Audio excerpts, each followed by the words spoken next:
नमस्कार विद्यार्थी मित्रांनो, MA भाग 2 सत्र 3च्या रिसर्च मेथोडॉलॉजी या पेपरच्या ई लेक्चर सिरीजमध्ये आपलं पुन्हा एकदा स्वागत आहे.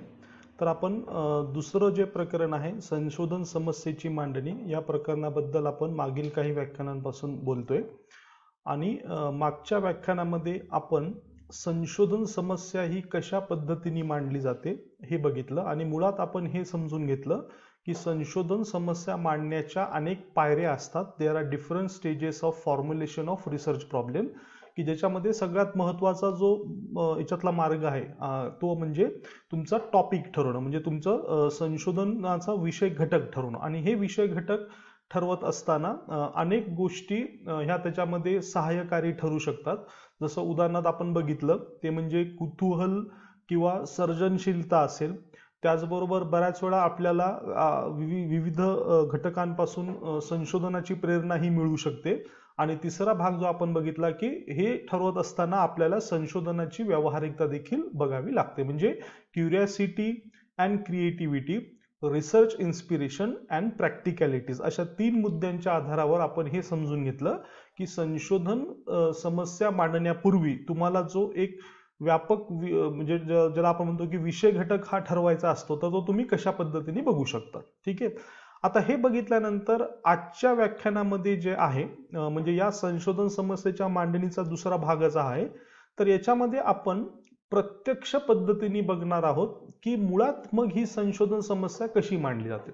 आता एक लक्षात घ्या की बऱ्याच वेळा काय असतं की कुठली गोष्ट तुम्हाला करायची असेल किंवा काही गोष्ट करण्यासाठी जर तुम्ही इच्छुक असाल आणि ज्यावेळेस तुम्हाला कोणी असं सांगत असेल की हे असं केलं पाहिजे किंवा हे असं नाही केलं पाहिजे, तर ते कधी कधी उपदेशात्मक असण्याची खूप शक्यता असू शकते, की आपल्याला वाटतं की हे खूप मोठा उपदेश हा केला जातोय, परंतु मुळात ते कसं करायचं असतं याच्याबद्दल निश्चितपणे काय असतं की आपल्या मनामध्ये संभ्रम असण्याची शक्यता असते. म्हणजे उदाहरणार्थ मग संशोधन समस्या मांडत असताना मी तुम्हाला जसं सांगितलं की हे अनेक पातळ्यांमधून जाणारी प्रक्रिया आहे, पण तरी सुद्धा आपल्या मनामध्ये प्रश्न राहतोच की मग हे जरी आपण लक्षात घेतलं पण मुळात ती सुरुवात कुठून करायची असते. आणि त्याच्यामुळे काय आहे की हे अधिक सुटसुटीत आणि सोपं करण्यासाठी आज आपण काही महत्त्वाच्या मुद्द्याची चर्चा याच्यामध्ये करणार आहे. आता इथे एक पहिला मुद्दा मी मांडतोय तो म्हणजे संशोधनाचा संकल्पनात्मक आकृतीबंध, कन्सेप्ट मॅप ऑफ रिसर्च. म्हणजे थोडंसं जर आपल्याला संशोधन समस्या ठरवण्यामध्ये जर काही अडचण वाटत असेल किंवा अजूनही लक्षात येत नसेल की मुळात मी संशोधन समस्या कशी मांडायची असते, तर यासाठी निश्चितपणे ही जी एक क्रिया आहे किंवा ही जी एक ट्रिक आहे ही तुम्हाला खूप उपयोगी पडू शकते. ठीक आहे. आता आपण असं म्हणत नाही की तुम्ही अगदी संशोधन करत असताना ते असंच केलं पाहिजे किंवा अगदी कागद पेन घेऊनच ते तसं केलं पाहिजे. तर हे सगळं कुठेतरी जसं मागे मी सांगितलं होतं की आपल्या बौद्धिक आणि वैचारिक पातळीवर हे घडलं पाहिजे. आता कन्सेप्ट मॅप फॉर रिसर्च हे नेमकं काय आहे, तर याची सुरुवात मुळात होते ती म्हणजे आपली आवड, म्हणजे तुमची आवड नेमकी कशात आहे, युअर इंटरेस्ट. म्हणजे कुशा संदर्भातली, तर संशोधनाच्या संदर्भातली. म्हणजे मग तो उपमुद्दा असेल, उपविषय असेल, तर तुमची नेमकी कुठल्या याच्यामध्ये आवड आहे, तर इथून ही खऱ्या अर्थाने ही त्याच्यामध्ये सुरुवात होते. आता उदाहरण समजा की एखाद्याला लोकशाही या विषयाबद्दल कुतूहल असू शकतं किंवा त्याच्यामध्ये कदाचित आवड असेल, मग मुळात ही लोकशाही काम कसं करते, बरोबर, त्याच्या अनेक इतर पैलूही त्याच्यामध्ये असू शकतात. किंवा काही असू शकतं की राजकीय समाजशास्त्र हा राज्यशास्त्रामधला जो एक अत्यंत उपविषय महत्वाचा आहे, तर कदाचित ते असू शकतं. पॉलिटिकल सोशॉलॉजी ज्याला असं आपण म्हणतो, किंवा कोणाला आंतरराष्ट्रीय राजकारणामध्ये आवड ही असू शकते. म्हणजे सगळ्यात पहिले इथं काय की you have to define your interest, म्हणजे तुमची आवड ही नेमकी कुठल्या विषय घटकामध्ये आहे हे आपल्याला ठरवणं अत्यंत आवश्यक असतं. आणि मग जसं जसं मग तुम्ही त्याच्या अनेक बाजू पाहू लागतात, तसं तसं तुम्हाला काय होतं की सुटसुटीतपणा हा त्याच्यामधला लक्षात येतो की मग लोकशाही ही एक व्यापक संकल्पना आहे, परंतु मला जर या विषयावर संशोधन करायचं असेल तर त्याचे हे अनेक बाजू आहेत आणि त्या कुठल्या बाजूचा मी संशोधनामध्ये अभ्यास करणार आहे, तर हे आपल्यामध्ये स्पष्ट होऊ शकतं. म्हणजे उदाहरणार्थ काय बाजू होऊ शकते, एकतर लोकशाही सिद्धांत, बरोबर आहे, डेमोक्रॅटिक थिअरी, म्हणजे निव्वळ लोकशाहीचा एक सैद्धांतिक अभ्यास करण्यामध्ये जर तुम्हाला आवड असेल, suppose you want to do a theoretical research on theory of democracy, हे असू शकतं, बरोबर आहे. किंवा भारतीय लोकशाही, मग मला समजा भारतामधल्या लोकशाहीचा अभ्यास करायचा. आता वापस हे दोनही विषय खूप ब्रॉड आहेत, हे अजूनही रिसर्च टॉपिक झालेले नाहीयेत किंवा ते अगदी रिसर्च प्रॉब्लेम सुद्धा झालेले नाही. तर हे आपण फक्त त्याचे अनेक पैलू समजून घेतोय. ठीक आहे. आता भारतीय लोकशाही, मी समजा असं म्हणलं की भारतीय लोकशाहीवर मला संशोधन करायचंय, किंवा मी असं नाही म्हणू शकत की भारतीय लोकशाही ही माझी संशोधन समस्या आहे. तर संशोधन समस्या ही खूप स्पेसिफिक असते, ती तुम्हाला अगदी विधानांच्या स्वरूपामध्ये मांडावी लागते, परंतु त्याची प्रक्रिया ही आता आपण पहिले समजून घेतोय. ओके. आता भारतीय लोकशाही जर का मी म्हटलं तर मग पक्षीय राजकारण तुम्हाला समजून घ्यायचंय का? That is whether you are interested in party politics, का तुम्हाला संस्थात्मक रचनेचा अभ्यास करायचा आहे, और whether you are interested in institutional structures of Indian democracy, का तुम्हाला अर्थकारण आणि भारतीय लोकशाही याचा संबंध हा लक्षात घ्यायचा आहे. म्हणजे याचे वापस काय होतात की त्या उपघटकाचेही अनेक पैलू इथं आपण मांडतोय. ठीक आहे. आता एक लक्षात घ्या की मी हे इथं खूप ढोबळमानाने आणि अंदाजे हे सगळं मांडलेलं आहे.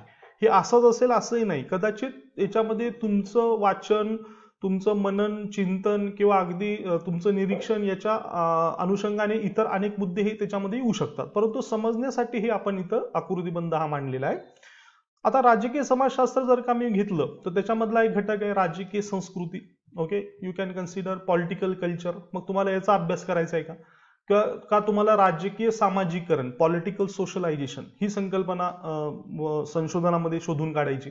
बरोबर. म्हणजे हे अनेक बाजू त्याच्यामध्ये येऊ शकतात. आता राजकीय संस्कृतीमध्ये सुद्धा भारतामधील प्रदेशवादी राजकीय संस्कृती, जसं आपण म्हटलेलं आहे की भारतामधला जो प्रदेशवादाचा जो मुद्दा आहे किंवा अगदी प्रादेशिक राजकारणाचा जो मुद्दा आहे, मग याच्यामध्ये राजकीय संस्कृती काय प्रभाव टाकते, बरोबर आहे, म्हणजे या अनुषंगाने तुम्हाला अभ्यास करायचा आहे का? तर हे सुद्धा मुद्दा याच्यामध्ये येऊ शकतो. का तुम्हाला लोकशाही विसंगत राजकीय संस्कृती, म्हणजे भारतामध्ये आपण म्हणतो की आपल्याकडे राजकीय संस्कृती आहे, परंतु बऱ्याच वेळा तुम्हाला असं लक्षात येतं की काही गटांचं जे वर्तन आहे, राजकीय वर्तन असेल, निवडणुकांमधलं वर्तन असेल किंवा इतर बाबतीतलं असेल, तर ते कधी कधी लोकशाही विसंगत हे असू शकतं किंवा ते आहे. तर मग ते काय आहे, त्याचं कशी उकल करायची, तर हे मुद्दा त्याच्यामध्ये येऊ शकतो. म्हणजे वापस या उपघटकाचे अनेक पैलू हे इथं आपण साधारणपणे मांडलेले आहेत. आणि मग समजा मी आलो राजकीय सामाजिकरण या मुद्द्याकडे, आणि मग सोशल मीडिया आणि राजकीय जाणीव हा मुद्दा सुद्धा त्याच्यामध्ये असू शकतो. ठीक आहे. म्हणजे आज आपण बघतो की सोशल मीडियाचा जो वाढता प्रभाव आहे, मग अगदी ट्विटर, फेसबुक किंवा इतर जे त्याची माध्यमं असतील, बरोबर आहे, आणि मग याच्यातून कशा पद्धतीने राजकीय जाणीव निर्माण होत असते आणि याचा काय परस्पर संबंध आहे, तर हा देखील मुद्दा त्याच्यामध्ये येऊ शकतो. ठीक आहे. आणि मग अगदी आंतरराष्ट्रीय राजकारणाकडे मी आलो तर सत्ता संतुलन हा एक घटक होऊ शकतो. अण्वस्त्रांचे राजकारण, बरोबर आहे, जागतिक व्यापार. ठीक आहे.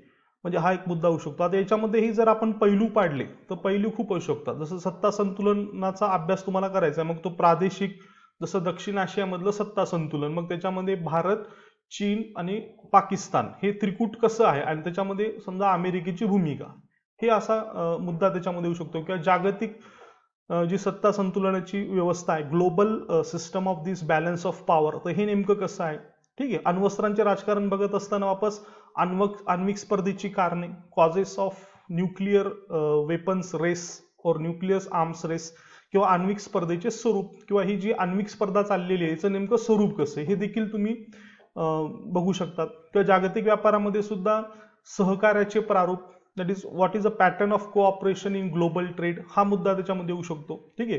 किंवा अगदी व्यापार युद्ध, जसं आपण बघितलं होतं की मागील काही याच्यापासून एक 2-3 वर्षापासून अमेरिका रशिया असेल, अमेरिका चीन असेल, किंवा अमेरिका उत्तर कोरिया असेल, यांच्यामध्ये बऱ्याच अंशी काय झालेलं आहे की व्यापारी संबंध आणि व्यापारी निर्बंध हे एक युद्धाचं साधन म्हणून वापरलं जातं, ज्याला ट्रेड वॉर असं म्हटलं जातं.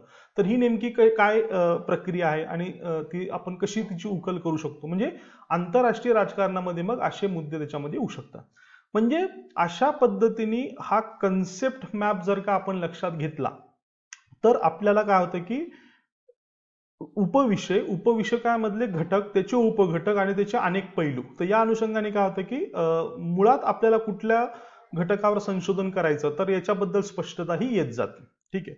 आता हे तुम्ही करत असताना अगदीच असे अनेक उपविषय घेऊन केलं पाहिजे असं पण नाही. कधी कधी असं असू शकतं की ठीक आहे, माझं असं ठरलेलं आहे की मला भारतीय लोकशाहीवरती अभ्यास करायचा आहे, परंतु मग भारतीय लोकशाहीच्या कुठल्या पैलूवर, तर ते पैलू जर का तुम्ही असे एक संकल्पनात्मक आकृतीबंध जर का त्याचा तयार केला तर निश्चितपणे तुम्हाला काय होणार आहे की त्याच्या अनेक बाजू ह्या त्याच्यामध्ये लक्षात येत असतात.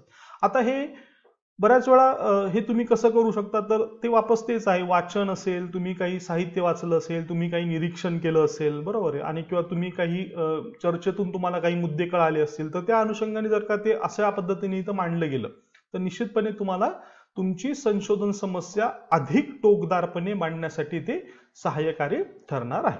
ठीक आहे, म्हणजे हा आकृतीबंध जो आहे, संकल्पनात्मक आकृतीबंध, हा तुमचा संशोधन विषय घटक कुठला असेल हे ठरवण्यासाठी अत्यंत महत्वाचं ठरू शकतं.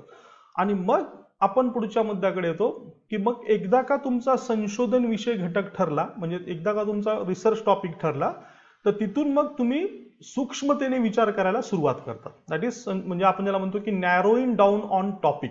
म्हणजे टॉपिक तुम्ही ठरवला, आता त्याच्यावरती अधिक सूक्ष्मतेने लक्ष घालून तुम्ही काय करतात की तुमच्या संशोधन समस्येकडे येतात. आता हे कसं होऊ शकतं व्यावहारिक पातळीवर, त्याचं एक उदाहरण म्हणून मी फक्त इथं काही मुद्दे मांडतो. उदाहरण समजा की हे सगळ्यात पहिले तर सिक्वेन्स आपण लक्षात घेतली पाहिजे की व्यापक उपविषय, त्याच्यातून आपण विषय घटकाकडे येतो, त्या विषय घटकाच्या विविध बाजूंबद्दल स्पष्टता निर्माण झाली का आपण संशोधन समस्येकडे येतो. Okay, broad subtopic, okay, then you consider the various aspect of your topic and after pinpointing you come to your research question. तर ही सिक्वेन्स आपण लक्षात ठेवणं आवश्यक आहे. आता उदाहरण मी तुम्हाला सांगतो की समजा आंतरराष्ट्रीय राजकारण हा उपविषय मी घेतला आणि या उपविषयामधला एक विषय घटक मी ठरवला, तो म्हणजे आण्विक स्पर्धेची कारण. Okay, causes of nuclear arms race, बरोबर आहे. आता तसं पाहायला गेलं तर हा डायरेक्ट संशोधन समस्या ही होऊ शकत नाही, कारण causes of nuclear arms race हा खूप ब्रॉड टॉपिक झाला, बरोबर. म्हणजे तो निबंधासारखा एखादा वाटतो, म्हणजे याच्यावर निबंध लिहिणं हे कदाचित सोपं असेल, परंतु संशोधन करत असताना ज्याला आपण म्हणतो ना की हे विधानरूपी वाटत नाही किंवा हे प्रश्नरूपी अजून वाटत नाही, तर त्याला आपल्याला संशोधन प्रश्नरूपामध्ये आता बदलायचंय, बरोबर आहे. म्हणजे आपण उपविषय ठरवला, that is our subtopic is international politics, विषय घटक आण्विक स्पर्धेची कारण, causes of nuclear arms race. आता या विषय घटकाच्या विविध बाजूबद्दल आपण स्पष्टता आणणार आहोत. मग मी नेमकं कशावर फोकस करणार आहे, because there are different causes of nuclear arm race, बरोबर आहे. पण न्यूक्लिअर आर्म रेस हे जसं मी म्हणतो आण्विक स्पर्धा, मग ही जागतिक पातळीवरची, प्रादेशिक पातळीवरची, मग अगदी 1945 पासून का आत्ता 2000ची, बरोबर, हे सगळ्या गोष्टी आपल्याला स्पष्ट कराव्या लागणार आहेत. तर ते केल्यानंतरच आपण काय करू शकतो की संशोधन समस्येकडे येऊ शकतो. आता हे कसं स्पष्ट होऊ शकतं याचं मी फक्त उदाहरण मांडतोय. हे असंच असेल असं आपला याच्यामध्ये म्हणणं नाही, तुम्ही वेगळ्या पद्धतीने देखील याची मांडणी करू शकतात. उदाहरणार्थ सगळ्यात पहिला मुद्दा मला मग असं वाटतं की मला वाटतं सुरक्षा, सिक्युरिटी. म्हणजे कदाचित आपण असं म्हणू शकतो की सुरक्षेच्या कारणांमुळे ही आण्विक स्पर्धा चाललेली आहे का, बरोबर. आणि हे उघड आहे, हे दिसतं बऱ्यापैकी की बऱ्याच वेळा राज्य जे असतात हे अण्वस्त्र का हस्तगत करतात किंवा अण्वस्त्राची जी तंत्रज्ञान आहे ते अधिक प्रगत करण्याकडे त्यांचा कल का असतो, कारण कुठेतरी असं करण्यामुळे माझी सुरक्षा ही टिकणार आहे असं राष्ट्रांना वाटत असतं. म्हणजे तिथं सिक्युरिटी हा एक ऍस्पेक्ट किंवा हा एक मुद्दा त्याच्यामध्ये येऊ शकतो. आणि त्याचबरोबर काय की तंत्रज्ञान नियंत्रण, टेक्नॉलॉजी कंट्रोल, बरोबर आहे. म्हणजे बऱ्याच अंशी असं दिसून येतं की जागतिक अण्वस्त्राच्या तंत्रज्ञानामध्ये काही विकसित राष्ट्रांची मक्तेदारी आहे आणि त्याच्यामुळे काय होतं की हे विकसित राष्ट्र विकसनशील राष्ट्रांना बऱ्याच अंशी हे तंत्रज्ञान देत नाही. आणि त्यातल्या त्यात तुम्ही जर का बघितलं असेल तर आण्विक तंत्रज्ञान हे दुहेरी आहे, it is a dual use technology. म्हणजे हे आण्विक तंत्रज्ञान एका बाजूला तुम्ही शांततेच्या कारणासाठी वापरू शकतात आणि दुसऱ्या बाजूला त्याच तंत्रज्ञानाचा उपयोग तुम्ही अणुबॉम्ब बनवण्यासाठी करू शकतात. आणि त्याच्यामुळे काय झाले की एक तांत्रिक अडचण ही जागतिक पातळीवर निर्माण झाली आणि त्याच्यामुळे काय झाले की एक आपल्याकडे जागतिक पातळीवर जर का तुम्ही बघितलं तर तंत्रज्ञानावरती एक नियंत्रण आलेलं आहे की सगळ्या राष्ट्रांकडे हे नाही पोहोचणार सहजासहजी, कारण राष्ट्र त्याचा दुरुपयोग करू शकतात, बरोबर. म्हणजे एका बाजूला राष्ट्रांना स्वतःच्या सुरक्षेची भीती आहे आणि दुसऱ्या बाजूला या तंत्रज्ञानावर नियंत्रण आहे. आणि यामुळे मग राष्ट्र मोटिवेट होतात का, whether because of this reason the state motivates toward acquiring nuclear weapons. म्हणजे हे एक आपण जस्ट एक भाकीत मांडलेले असं किंवा एक अंदाज आपण त्याच्यामध्ये मांडलेला आहे. मग उदाहरणार्थ सुरक्षेच्या याच्यामध्ये अराजकता, मग एक मुद्दा येतो तो म्हणजे अनार्की, की आंतरराष्ट्रीय व्यवस्था ही अशा पद्धतीची आहे की राष्ट्राला स्वतःची सुरक्षा ही स्वतःच करावी लागते. बरोबर आहे. देशांतर्गत पातळीवर लष्कर आहे किंवा आपण म्हणू शकतो की पोलीस आहेत की जे लॉ अँड ऑर्डर मेंटेन करतात, परंतु आंतरराष्ट्रीय पातळीवर जगाचा पंतप्रधान कोणी नाहीये, जगाचा पोलीस कोणी नाहीये, आणि एक पद्धतीची जी अराजकता असते त्याच्यामुळे राष्ट्राला स्वतःची सुरक्षा ही स्वतःच करावी लागते. हे एक मुद्दा असू शकतो. किंवा सत्ता संतुलनाचं राजकारण आहे की त्याच्यामुळे बऱ्याच वेळा because of this game of balance of power many times a security threat is created, की बऱ्याच वेळा असं होतं की या सत्ता संतुलनाच्या खेळामध्ये अनेक वेळा राष्ट्रांसमोर सुरक्षेचे काही प्रश्नही निर्माण होऊ शकतात. मग हे सुद्धा मुद्दा मी घेऊ शकतो. किंवा सुरक्षेची द्विधा, the concept of security dilemma, हे आंतरराष्ट्रीय राजकारणामध्ये अभ्यासकांनी मांडलेलं आहे की एका राष्ट्राची सुरक्षा ही दुसऱ्या राष्ट्राची असुरक्षा असू शकते. Okay, so one nation security is a insecurity for another nation. This is what we call security dilemma. बरोबर आहे. म्हणजे उदाहरणार्थ जर भारताने एखादी अण्वस्त्र चाचणी केली तर त्याच्यामुळे पाकिस्तानमध्ये असुरक्षा निर्माण होते आणि मग पाकिस्तान एक अणुचाचणी करतो आणि मग त्याच्यामुळे भारतामध्ये वापस असुरक्षा निर्माण होते आणि भारत वापस पुढचं काहीतरी करतो, आणि अशा पद्धतीने this goes on. This is what we call security dilemma. बरोबर. म्हणजे सुरक्षेच्या अनुषंगाने मग असे मुद्देही त्याच्यामध्ये असू शकतात. आता तंत्रज्ञान नियंत्रणामध्ये बघितलं आपण, so there is a technology control regime. म्हणजे आंतरराष्ट्रीय पातळीवर असं झालेलं आहे की एक तंत्रज्ञान नियंत्रण राजवट तयार झालेली. राजवटीचा अर्थ कसा आहे की अनेक जे साधनं आहेत अणुतंत्रज्ञानाशी संबंधित, बरोबर आहे, मग ते अगदी मिसाईल बनवण्यापासून ते युरेनियम मिळण्यापर्यंत हे सगळं आता काय झालेलं आहे की नियंत्रित झालेलं आहे. मग त्याच्यामध्ये मिसाईल टेक्नॉलॉजी कंट्रोल रेजिम, बरोबर, मिसाईलचं तंत्रज्ञानावर नियंत्रण आणणारी एक व्यवस्था आहे. त्याचबरोबर हे जे काही कच्चा माल असतो युरेनियम, याचं सुद्धा कुठं कसं वितरण करायचं याच्यावरती नियंत्रण आलेलं आहे. आणि अनेक बाजूनी काय की हे नियंत्रण आलेलं आहे. बरोबर. आणि हे नियंत्रण हा देखील काय असू शकतं की बऱ्याच वेळा राष्ट्रांमध्ये असुरक्षितता निर्माण करण्यामध्ये कदाचित कारणीभूत ठरू शकतो. बरोबर. म्हणजे एका बाजूला सुरक्षा आणि दुसऱ्या बाजूला तंत्रज्ञान नियंत्रण. ठीक आहे. आणि मग या तंत्रज्ञान नियंत्रणाचं असणारं राजकारण किंवा एकंदरीत तंत्रज्ञानाचं राजकारण, पॉलिटिक्स ऑफ टेक्नॉलॉजी, बरोबर, हे सुद्धा घटक त्याच्यामध्ये येऊ शकतो. आणि मग सगळ्यात महत्वाचा जो याच्यामधला भाग येतो तो म्हणजे कंटेक्स्ट, तुमचा संदर्भ काय संशोधनाचा. म्हणजे हे ठीक आहे, हे मी दोन पैलू लक्षात घेतले, but what exactly is a context of my research. माझ्या संशोधनाचा मूळ संदर्भ काय आहे. आणि हा संदर्भ एकतर काळ आयाम असू शकतो, टाइम डायमेन्शन. म्हणजे उदाहरणार्थ मला अण्वस्त्राच्या या स्पर्धेचा अभ्यास करायचा आहे, बट फ्रॉम व्हेन, कधीपासून. मग मी ठरवलं की मला 90 पासून करायचं आहे. म्हणजे एक काळ आयाम तुम्हाला ठरवावा लागतो आणि कदाचित भौगोलिक आयाम.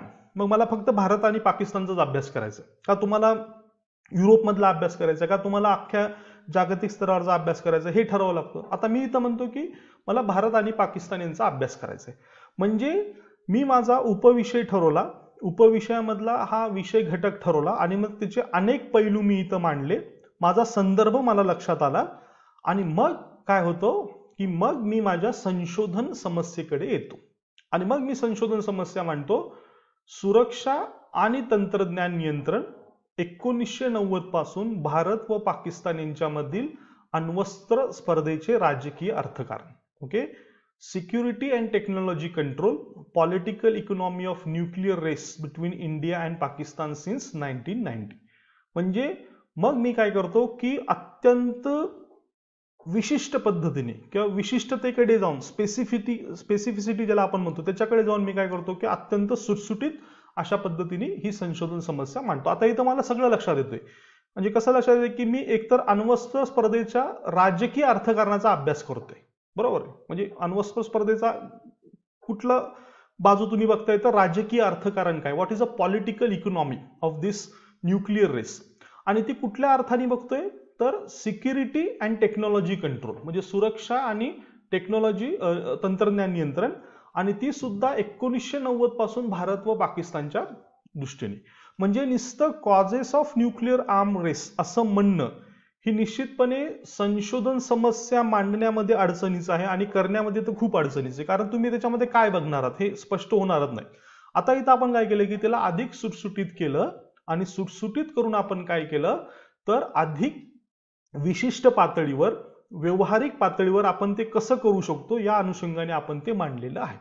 ठीक आहे. आणि याच्यामध्ये मग तुम्हाला स्पष्ट होतं की मला नेमकं या प्रश्नाबद्दल कशाचा अभ्यास हा करायचा आहे. तर अशा पद्धतीने आपण संशोधन समस्या मांडत असताना अशा प्रकारे व्यापक उपविषय, त्याच्यातून विषय घटक आणि त्या विषय घटकाच्या विविध बाजूबद्दल स्पष्टता निर्माण करून शेवटी संशोधन समस्येकडे येतो. आणि अशा पद्धतीने जर तुम्ही प्रयत्न केला तर निश्चितपणे तुमची संशोधन समस्या ही तुम्हाला मांडता येऊ शकते. तर हे आजच्या व्याख्यानामध्ये आपल्याला बघायचं होतं. पुढच्या व्याख्यानामध्ये संशोधन समस्येच्या इतर घटकांची आपण चर्चा करणार आहोत. तोपर्यंत धन्यवाद.